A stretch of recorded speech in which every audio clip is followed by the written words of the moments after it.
కుట్టు మిషన్ల పేరుతో రాష్ట్ర వ్యాప్తంగా 10 జిల్లాల్లో మహిళలకు టోకరా వేసిన గ్లోబల్ గివింగ్ సంస్థ కేసును పోలీసులు ఛేదించారు. కేసులో ప్రధాన నిందితుడు నంద్యాలకు చెందిన షేక్ ఖాసిం బాషాతో పాటు రమాదేవి, మంజులవాణి, షేక్ నూర్ ఖాజా అనే మరో ముగ్గురిని పోలీసులు అరెస్ట్ చేశారు.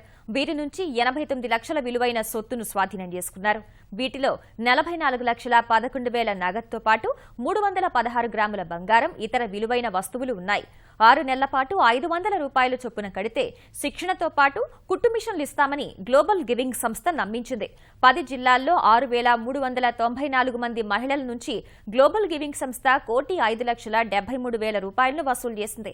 కేవలం 330 కుట్టు మిషన్లు మాత్రమే మొక్కుబడిగా పంపిణీ చేసింది.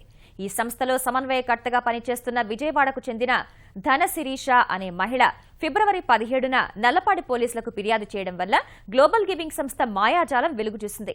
చాకచక్యంగా వ్యవహరించి కేసును ఛేదించిన తమ సిబ్బందిని గుంటూరు అర్బన్ ఎస్పీ సర్వశ్రేష్ఠ త్రిపాఠి అభినందించారు. 10 డిస్ట్రిక్ట్స్ నుంచి టోటల్ 54 కోఆర్డినేటర్ అట్లా తయారు చేశారు. టోటల్ 264 గ్రూప్ తయారు చేశారు. టోటల్ నంబర్ ఆఫ్ విక్టిమ్ దాదాపు 6,394 మెంబర్ ఉన్నారు.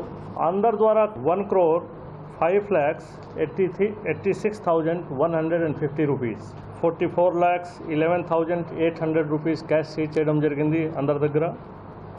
ఇంకా ఇన్వెస్టిగేషన్ కోసం ఇంకా వాళ్ళ దగ్గర ల్యాప్టాప్, ఇంకా పర్సనల్ కంప్యూటర్, ఎక్కడ వాళ్ళ దగ్గర ఇంకా సమ్ ఇన్వెస్టిగేషన్ కోసం ఇన్ఫర్మేషన్ కావచ్చు, అది కూడా మన తరఫు సీజ్ చేస్తున్నాను.